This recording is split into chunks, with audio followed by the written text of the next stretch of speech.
ಮಡಿಲ ಮೀಡಿಯಾಗಳು ಸ್ಪರ್ಧೆಗೆ ಬಿದ್ದ ಹಾಗೆ ಮೋದಿ ಭಜನೆಯಲ್ಲಿ ಬ್ಯುಸಿ ಆಗಿಬಿಟ್ಟಿವೆ. ಮೋದಿ ಎದ್ರು ಕೂತ್ರು, ಏನು ಮಾಡಿದ್ರು, ಏನೂ ಮಾಡದೇ ಇದ್ರು, ಅದೆಲ್ಲವೂ ದೇಶಕ್ಕಾಗಿ ಅವರು ಮಾಡುವಂಥ ಕಠಿಣ ಪರಿಶ್ರಮ ಅಂತಲೇ ಬಣ್ಣಿಸಲಾಗ್ತಿದೆ.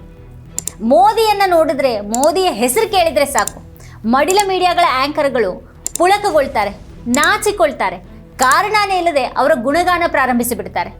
ಆದರೆ ಕಾಂಗ್ರೆಸ್ ರಾಷ್ಟ್ರೀಯ ಅಧ್ಯಕ್ಷ 81 ವರ್ಷ ವಯಸ್ಸಿನ ಮಲ್ಲಿಕಾರ್ಜುನ್ ಖರ್ಗೆ ಅವರು ಈ ವಯಸ್ಸಲ್ಲಿ ಎಷ್ಟು ಕಠಿಣ ಪರಿಶ್ರಮ ಪಡ್ತಾ ಇದ್ದಾರೆ, ಹೇಗೊಂದು ವೈರುಧ್ಯಗಳೇ ತುಂಬಿ ತುಳುಕ್ತಾ ಇರುವಂತಹ ಮೈತ್ರಿಕೂಟವನ್ನ ಸಮರ್ಥವಾಗಿ ಮುನ್ನಡೆಸ್ತಾ ಇದ್ದಾರೆ, ಹೇಗೆ ತಮ್ಮ ನಿಷ್ಠೆ ಹಾಗೂ ಅನುಭವದಿಂದ ಕಾಂಗ್ರೆಸ್ಗೆ ಒಂದು ಸ್ಪಷ್ಟ ದಿಕ್ಕನ್ನು ತೋರಿಸ್ತಾ ಇದ್ದಾರೆ, ಹೇಗೆ ದೇಶದ ಪ್ರತಿ ರಾಜ್ಯವನ್ನ, ಅಲ್ಲಿನ ಒಂದೊಂದು ಕ್ಷೇತ್ರವನ್ನ ಅವ್ರು ತಿಳ್ಕೊಂಡಿದ್ದಾರೆ, ಹೇಗೆ ಯಾವುದೇ ವಿಷಯದ ಬಗ್ಗೆ ಸುಲಲಿತವಾಗಿ ಮಾತಾಡ್ತಾರೆ.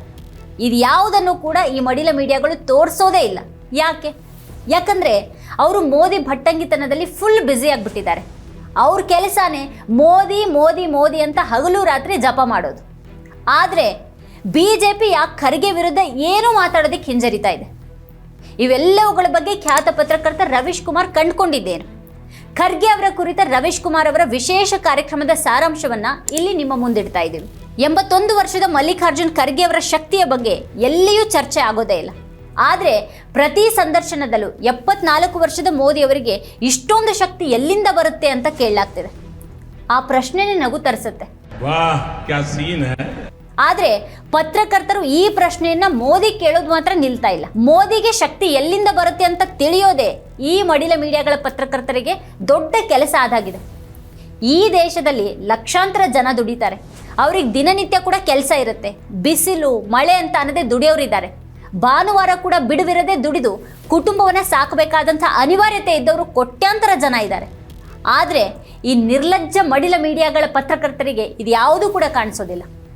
ಅವರನ್ನ ಕಾಡ್ತಾ ಇರುವಂಥ ಅತಿ ದೊಡ್ಡ ಪ್ರಶ್ನೆ, ಮೋದಿಗೆ ಶಕ್ತಿ ಎಲ್ಲಿಂದ ಬರುತ್ತೆ?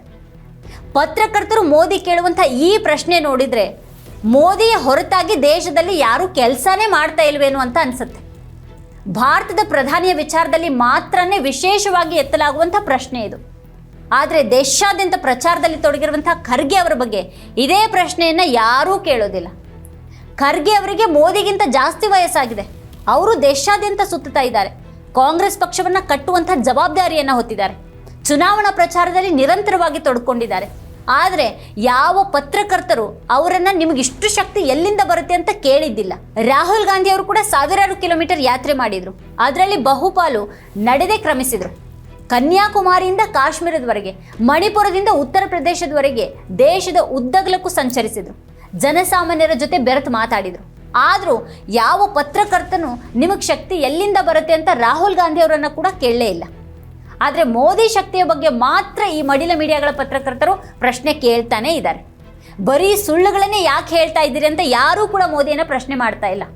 ಯಾಕೆ ವಿಪಕ್ಷಗಳ ವಿಚಾರದಲ್ಲಿ ಅಪಪ್ರಚಾರ ಮಾಡ್ತಾ ಇದ್ದೀರಿ ಅಂತ ಯಾರೂ ಕೂಡ ಮೋದಿಯನ್ನು ಕೇಳ್ತಾನೆ ಇಲ್ಲ. ಮೋದಿಯನ್ನು ಹಾಡಿ ಹೊಗಳೋದ್ರಲ್ಲಿ ನಿರತರಾಗಿರುವಂಥ ಪತ್ರಕರ್ತರಿಗೆ 24 ಗಂಟೆನೂ ಅವರನ್ನೇ ತೋರಿಸಿ ತೃಪ್ತಿ ಪಡುವಂಥ ಈ ಮಡಿಲ ಮೀಡಿಯಾಗಳಿಗೆ ವಿಪಕ್ಷಗಳು ಕಣ್ಣಿಗೆ ಬೀಳ್ತಾನೆ ಇಲ್ಲ. ಕರ್ನಾಟಕದಿಂದ ಬಂದಂಥ ನಾಯಕ ಖರ್ಗೆ ಅವರು ಉತ್ತರ ಪ್ರದೇಶದಲ್ಲಿ ದಖನಿ ಹಿಂದಿಯಲ್ಲಿ ಮಾತಾಡ್ತಾ ಮೋದಿ ಸುಳ್ಳುಗಳಿಗೆ ಪ್ರತ್ಯುತ್ತರ ಕೊಡ್ತಾ ಇರೋದ್ರ ಬಗ್ಗೆ ಯಾರೊಬ್ಬರು ಕೂಡ ಗಮನ ಹರಿಸೋದೇ ಇಲ್ಲ.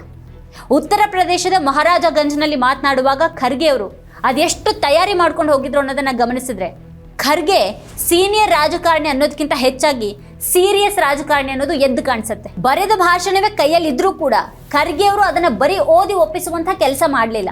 ಅವರಿಗೆ ಜನರೊಂದಿಗೆ ಮಾತನಾಡುವಂಥ ರೀತಿಯಲ್ಲಿಯೇ ಭಾಷಣ ಮಾಡುವಂಥ ಶೈಲಿ ಕರಗತವಾಗಿದೆ. ನೆಹರು ಅವರ ಅತ್ಯಂತ ಸಮರ್ಥಕರೊಬ್ಬರು ಕಾಂಗ್ರೆಸ್ ಪಕ್ಷದಲ್ಲಿ ಇದ್ದಾರೆ ಅಂತ ಅಂದರೆ ಅದು ಮಲ್ಲಿಕಾರ್ಜುನ್ ಖರ್ಗೆ ಅವರು. ಖರ್ಗೆ ಅವರು ಎಷ್ಟು ಸಮರ್ಥ ನಾಯಕರು ಅನ್ನೋದಕ್ಕೆ ಇತ್ತೀಚೆಗೆ ಬಹಿರಂಗ ಚರ್ಚೆಗಾಗಿ ಮೋದಿ ಮತ್ತು ರಾಹುಲ್ ಅವರಿಗೆ ಆಹ್ವಾನ ಬಂದಾಗ ರಾಹುಲ್ ಅವರು ಹೇಳಿದ ಮಾತು ಒಂದು ಸಾಕ್ಷಿ. ಇಲ್ಲಿ ತಾವು ಬಹಿರಂಗ ಚರ್ಚೆಗೆ ಸಿದ್ಧವಿರೋದಾಗಿ ಹೇಳಿದಂಥ ರಾಹುಲ್ ಅವರು ತಾವು ಮಾತ್ರ ಅಲ್ಲ, ತಮ್ಮ ಪಕ್ಷದ ಅಧ್ಯಕ್ಷ ಖರ್ಗೆ ಅವರು ಕೂಡ ಚರ್ಚೆಗೆ ರೆಡಿ ಇದ್ದಾರೆ ಅಂತ ಹೇಳಿದರು. 100% किसी से भी डिबेट करने को तैयार हूं, प्रधानमंत्री से, और हमारे प्रेसिडेंट खारगे जी भी हैं, वो भी डिबेट कर सकते हैं. ಆದ್ರೆ ಈ ಮಡಿಲ ಮೀಡಿಯಾಗಳಿಗೆ ಮಾತ್ರ ಖರ್ಗೆ ಅವ್ರ ತಾಕತ್ತು ಕಾಣಿಸೋದೇ ಇಲ್ಲ. ಕಾಂಗ್ರೆಸ್ ಪಕ್ಷದ ವಿಚಾರ ಬಂದಾಗ ರಾಹುಲ್ ಗಾಂಧಿ ಮತ್ತು ಪ್ರಿಯಾಂಕಾ ಗಾಂಧಿ ಅವರನ್ನ ಮಾತ್ರನೇ ಗಮನಿಸುವಂಥ ಪತ್ರಕರ್ತರು ಖರ್ಗೆ ಅವರನ್ನ ಗಮನಿಸೋದೇ ಇಲ್ಲ. ರಾಹುಲ್ ಅವರಂಥ ಕಾಂಗ್ರೆಸ್ ನಾಯಕರು ಒಂದು ವಿಚಾರವನ್ನು ಬಹಳ ಸ್ಪಷ್ಟವಾಗಿ ಹೇಳ್ತಾ ಬಂದಿದ್ದಾರೆ. ತಮ್ಮ ಹೋರಾಟ ಯಾವುದೇ ಒಬ್ಬ ವ್ಯಕ್ತಿಯ ವಿರುದ್ಧ ಅಲ್ಲ, ಬದಲಾಗಿ ಸಿದ್ಧಾಂತದ ವಿರುದ್ಧ ಅನ್ನುವಂಥ ಮಾತದು. ಖರ್ಗೆ ಅವರು ಕೂಡ ಅದನ್ನೇ ಬಹಳ ಸ್ಪಷ್ಟವಾಗಿ ಹೇಳ್ತಾ ಇದ್ದಾರೆ. ಮೋದಿಯ ವಿರುದ್ಧ ಆಗಲಿ ಅಥವಾ ಆದಿತ್ಯನಾಥ್ ವಿರುದ್ಧ ಆಗಲಿ ತಮ್ಮ ಹೋರಾಟ ಅಲ್ಲ, ವೈಯಕ್ತಿಕವಾಗಿ ಅವ್ರ ವಿರುದ್ಧ ತಾವು ಕದನಕ್ಕಿಳಿದಿಲ್ಲ. ಇದು ಎರಡು ವಿಚಾರಧಾರೆಗಳ ನಡುವಿನ ಲಡಾಯಿಯಾಗಿದೆ ಅಂತ ಹೇಳ್ತಾರೆ ಖರ್ಗೆ ಅವರು. ಬಡವರಿಗಾಗಿ, ರೈತರಿಗಾಗಿ, ಕಾರ್ಮಿಕರಿಗಾಗಿ, ದಲಿತರಿಗಾಗಿ, ಆದಿವಾಸಿಗಳಿಗಾಗಿ ಯಾವುದು ಬೇಕಾಗಿದೆಯೋ ಆ ದಾರಿಯನ್ನ ನಾವು ಮತ್ತು ನಮ್ಮ ಮೈತ್ರಿ ಪಕ್ಷಗಳು ಆರಿಸಿಕೊಂಡಿರೋದಾಗಿ ಖರ್ಗೆ ಅವರು ಹೇಳ್ತಾ ಇದ್ದಾರೆ. ಖರ್ಗೆ ಅವರು ಇಷ್ಟು ಖಡಕ್ ಆಗಿ UPಯಲ್ಲಿ ಮಾತಾಡ್ತಾ ಇರೋದನ್ನ ನೋಡಿದ್ರೆ ಅವರು ಆಗ್ರಾದಿಂದಲೂ ಕೂಡ ಚುನಾವಣೆಗೆ ಸ್ಪರ್ಧೆ ಮಾಡಬಹುದಿತ್ತು ಅಂತ ಅನ್ಸುತ್ತೆ. देखो, हम किसी व्यक्ति के लिए उनके खिलाफ नहीं लड़ रहे, चाहे वो मोदी हो चाहे वो योगी हो, उनके खिलाफ हम व्यक्तिगत नहीं लड़ रहे. दो विचारधारा की लड़ाई है. इसमें हमने एक विचारधारा चुनी जो गरीबों के लिए, किसानों के लिए, मजदूरों के लिए, दलितों के लिए, आदिवासी के लिए जो अच्छा है वो रास्ता हम और हमारे गठबंधन के लोग चुने. ಚುನಾವಣೆ ಆರಂಭ ಆಗೋದಕ್ಕೂ ಮುಂಚಿನಿಂದಲೇ ಖರ್ಗೆ ದೇಶಾದ್ಯಂತ ತಮ್ಮ ಕೆಲಸವನ್ನ ಶುರು ಮಾಡಿದ್ರು. ಖರ್ಗೆ ಅವರ ಶಕ್ತಿ ಅವರೊಬ್ಬ ದಲಿತ ನಾಯಕ ಅನ್ನೋದಕ್ಕೆ ಮಾತ್ರ ಸೀಮಿತ ಆಗಿಲ್ಲ. ಅವರೊಬ್ಬ ಅಂಬೇಡ್ಕರ್ ವಾದಿಯಂತೆ ಮಾತ್ರ ಅಲ್ಲ, ಗಾಂಧಿವಾದಿಯಂತೆಯೂ ಕೂಡ ಕಾಣಿಸುವಂತ ನಾಯಕರಾಗಿದ್ದಾರೆ. ಮೋದಿ ಯಾವತ್ತೂ ಕೂಡ ಖರ್ಗೆ ಅವರಿಗೆ ಸವಾಲೆಸೆಯುವಂತ ದುಸ್ಸಾಹಸವನ್ನ ಮಾಡಿಲ್ಲ. ಯಾಕಂದ್ರೆ ರಾಜಕೀಯ ನಾಯಕನಾಗಿ ಖರ್ಗೆ ಅವರ ವ್ಯಾಪ್ತಿ ಬಹಳ ದೊಡ್ಡದಿದೆ. ಬಿಜೆಪಿಯ ಯಾರೊಬ್ರು ಕೂಡ ಖರ್ಗೆ ಅವರ ವಿರುದ್ಧ ಮಾತನಾಡುವ ಧೈರ್ಯ ಮಾಡದಿರೋದು ಕೂಡ ಇದೇ ಕಾರಣಕ್ಕೇನೆ. ಖರ್ಗೆ ಆಕ್ರಮಣಕಾರಿ ನಾಯಕ ಅನ್ನೋದು ಅವರಿಗೆಲ್ಲ ಗೊತ್ತಿದೆ. ಹಿಂದೂ ಮುಸ್ಲಿಮರ ವಿರುದ್ಧ ಜಗಳ ಹಚ್ಚೋದನ್ನ ಬಿಟ್ರೆ ಮೋದಿ ಏನು ಮಾತಾಡ್ತಾರೆ ಅನ್ನುವಂಥ ಪ್ರಶ್ನೆಯನ್ನ ಅವರು UPಯಲ್ಲಿ ಜನರೆದುರು ನಿಂತ್ಕೊಂಡು ಕೇಳಬಲ್ಲರು.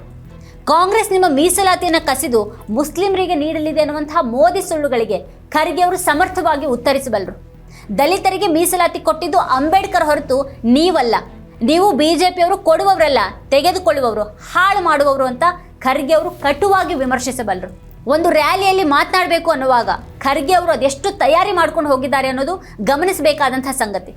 ಅವ್ರ ಭಾಷಣ ಭಾವುಕತೆಯದ್ದಲ್ಲ, ಬದಲಾಗಿ ತಾರ್ಕಿಕತೆ ಮತ್ತು ಸತ್ಯವನ್ನು ಆಧರಿಸಿದ್ದು.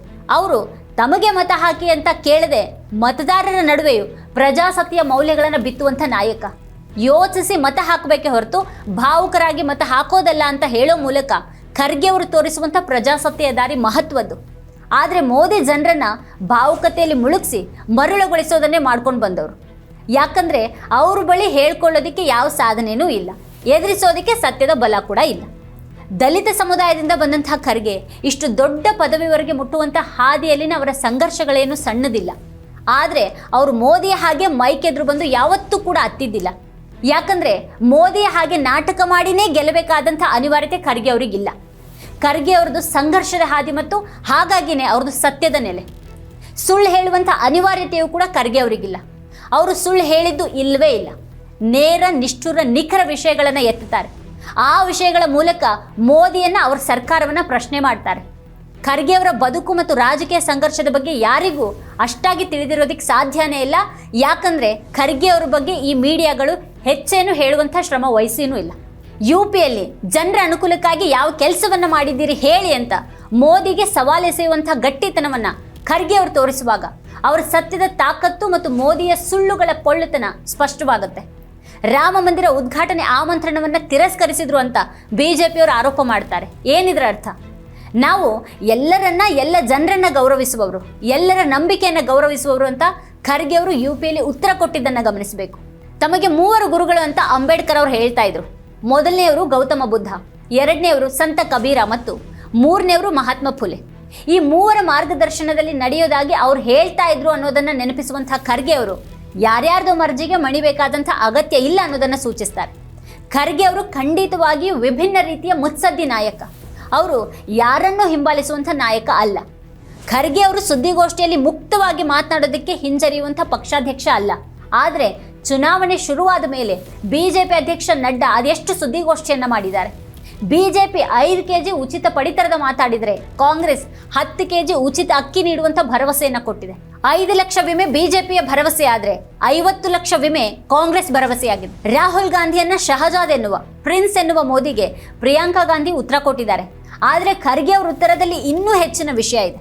ಅವರು ಬಡವರ ಸಾಮ್ರಾಟ, ಅವರಿಗಾಗಿ ಕನ್ಯಾಕುಮಾರಿಯಿಂದ ಕಾಶ್ಮೀರದವರೆಗೆ ಹೋದ್ರು, ಮಣಿಪುರದಿಂದ ಮಹಾರಾಷ್ಟ್ರದವರೆಗೆ ಅವರು ಆಂದೋಲನ ಮಾಡಿದ್ರು. ಅವರನ್ನ ಪ್ರಿನ್ಸ್ ಅಂತ ಕರಿತೀರಾ ಅಂತ ಖರ್ಗೆ ಅವ್ರು ಕೇಳಿದ್ರು. ಅವರು ಬಡವರನ್ನ ಕಂಡ್ರು, ಮಹಿಳೆಯರನ್ನ ಕಂಡ್ರು, ಮಕ್ಕಳೊಂದಿಗೆ ಮಾತಾಡಿದ್ರು, ಪತ್ರಕರ್ತರಿಗೆ ಉತ್ತರಿಸಿದ್ರು. ಎಲ್ಲ ಜನರನ್ನ ಕಂಡು ಅವರ ಕಷ್ಟಗಳನ್ನ ತಿಳಿದು ಅವ್ರು ತಯಾರಿಸಿದಂತಹ ಪ್ರಣಾಳಿಕೆ ನಿಮ್ಮೆಲ್ಲರ ಮುಂದಿದೆ. ಆದ್ರೆ ಮೋದಿ ಮಾಡಿದ್ದೇನು ಅನ್ನುವಂಥ ಖರ್ಗೆ ಸವಾಲು ಮೋದಿ ಮಾತಿಗೆ ಬಹಳ ಮಹತ್ವದ ಉತ್ತರ. जो आदमी कन्याकुमारी से लेकर कश्मीर तक चला और मणिपुर से लेकर महाराष्ट्र तक उन्होंने आंदोलन किया, उसको बोल रहे हैं प्रिंस। अरे उन्हें गरीबों से मिला, महिलाओं से मिला, बच्चों से मिला, जर्नलिस्ट से मिला, हर एक आदमी से मिलके उनके दुख और दर्द को समझ के उन्होंने मैनिफेस्टो तैयार की. हम लोग भी उसमें शामिल थे. वही मैनिफेस्टो हम आपके सामने रख रहे हैं. ಬಡವರ ಬಗ್ಗೆ ಬಹಳ ಮಾತಾಡ್ತೀರಿ, ಹಾಗಾದ್ರೆ ಬಡವರ ಜೊತೆ ಬೆರೆಯಿರಿ. ಲಕ್ಷಾಂತರ ಬೆಲೆಯ ಚಶ್ಮಾ ಬಿಡಿ, ಲಕ್ಷಾಂತರ ಬೆಲೆಯ ಕೋಟ್ ಬಿಡಿ, ಲಕ್ಷಾಂತರ ಬೆಲೆಯ ಗಡಿಯಾರ ಬಿಡಿ. ರಾಹುಲ್ ಇವೆಲ್ಲವನ್ನ ಬಿಟ್ಟಿದ್ದಾರೆ. ನೀವು ಅದನ್ನ ಮಾಡಿ ಅನ್ನುವಂಥ ಖರ್ಗೆ ಸವಾಲು ಮೋದಿ ಅವರನ್ನ ತಾಕತ್ತಾ? ನಿಮಗೆ ಏನಾದರೂ ಸಿಕ್ಕಿದೆ ಅನ್ನೋದಾದ್ರೆ ಅದು ಬಡವರ ಹೆಸರಿನಿಂದ ಸಿಕ್ಕಿರೋದು. ಆದರೆ ಅದೇ ಬಡವರ ಹೆಸರಿನಲ್ಲಿ ನೀವು ಲೂಟಿ ಮಾಡ್ತಾ ಇದ್ದೀರಿ ಅಂತ ಮೋದಿಗೆ ಖರ್ಗೆ ಕೊಡುವಂಥ ಪ್ರತ್ಯುತ್ತರ ಸಾಧಾರಣ ತಾಕತ್ತಿನದ್ದಲ್ಲ. आपने तो गरीबी की बात तो बहुत करते हैं, लेकिन गरीबी के साथ आप दूसरों को देख के तो कम से कम अब ठीक ढंग से चलो ना. अब लाखों लाखों रुपए का कोट पहनना, लाखों रुपए का चश्मा पहनना, लाखों लाखों रुपए का घड़ियाल पहनना, ये तो छोड़ दो ना तुम. वो तो राहुल गांधी ने तो छोड़ दिया, सिर्फ अब पैंट एक बनीन पे फिर रहे. तुम भी फिरो. तुमको सब कुछ होना, गरीबों के नाम पे होना. तो ये गरीबों को लूटने वाले लोग हैं. ಕಾಂಗ್ರೆಸ್ನಲ್ಲಿ ರಾಹುಲ್ ಮತ್ತು ಪ್ರಿಯಾಂಕಾ ನಂತರ ದೇಶಾದ್ಯಂತ ಪ್ರಚಾರದಲ್ಲಿ ತೊಡಗಿರುವಂತಹ ಒಬ್ಬನೇ ಒಬ್ಬ ನಾಯಕ ಅಂದ್ರೆ ಅದು ಮಲ್ಲಿಕಾರ್ಜುನ್ ಖರ್ಗೆ ಅವರು. ದಕ್ಷಿಣ ಭಾರತದ ನಾಯಕನೊಬ್ಬ ಕಾಂಗ್ರೆಸ್ ಅಧ್ಯಕ್ಷರಾಗಿ ಕೇರಳದಲ್ಲೂ ಮಾತಾಡ್ತಾರೆ, ಯುಪಿಯ ಮಹಾರಾಜ್ಗಂಜ್ನಲ್ಲಿಯೂ ಮಾತಾಡ್ತಾರೆ, ಗುಜರಾತ್ನಲ್ಲೂ ಮಾತಾಡ್ತಾರೆ, ಮಹಾರಾಷ್ಟ್ರದಲ್ಲೂ ಮಾತಾಡ್ತಾರೆ, ಬಿಹಾರದಲ್ಲೂ ಮಾತಾಡ್ತಾರೆ, ಬಂಗಾಳ, ಒಡಿಶಾಗಳಲ್ಲಿಯೂ ಕೂಡ ಮಾತಾಡ್ತಾರೆ. ಯುಪಿ ಜನರಿಗೆ ಖರ್ಗೆ ಅಷ್ಟಾಗಿ ಗೊತ್ತಿರದೇ ಇರಬಹುದು, ಆದರೆ ಖರ್ಗೆ ಅವರ ಮಾತುಗಳು, ಅವರು ಎತ್ತಿದಂತಹ ಪ್ರಶ್ನೆಗಳು ಬಹುಕಾಲ ಅವರನ್ನೇ ಕಾಡದೇ ಇರೋದಕ್ಕೆ ಸಾಧ್ಯನೇ ಇಲ್ಲ. ಈ ಮೀಡಿಯಾಗಳ ಮೌನವನ್ನು, ಕಡೆಗಣನೆಯನ್ನು ಮೀರಿಯೂ ನೆಲದಿಂದ ಬೆಳೆದು ನಿಂತಹ ಜನನಾಯಕ ಮಲ್ಲಿಕಾರ್ಜುನ್ ಖರ್ಗೆ ಅವರು. ಇದೇ ಈ ಹೊತ್ತಿನ ಸ್ಪೆಷಲ್. ನೋಡ್ತಾ ಇರಿ ವಾರ್ತಾ ಭಾರತಿ. ನೀವಿನ್ನು ವಾರ್ತಾ ಭಾರತಿ ಯೂಟ್ಯೂಬ್ ಚಾನಲ್ಗೆ ಸಬ್ಸ್ಕ್ರೈಬ್ ಆಗಿಲ್ಲ ಅಂದರೆ ಕೂಡಲೇ ಸಬ್ಸ್ಕ್ರೈಬ್ ಆಗಿ, ಹಾಗೆ ಅಲ್ಲಿ ಪಕ್ಕದಲ್ಲಿರುವ ಬೆಲ್ ಐಕಾನ್ನ ಪ್ರೆಸ್ ಮಾಡಿ.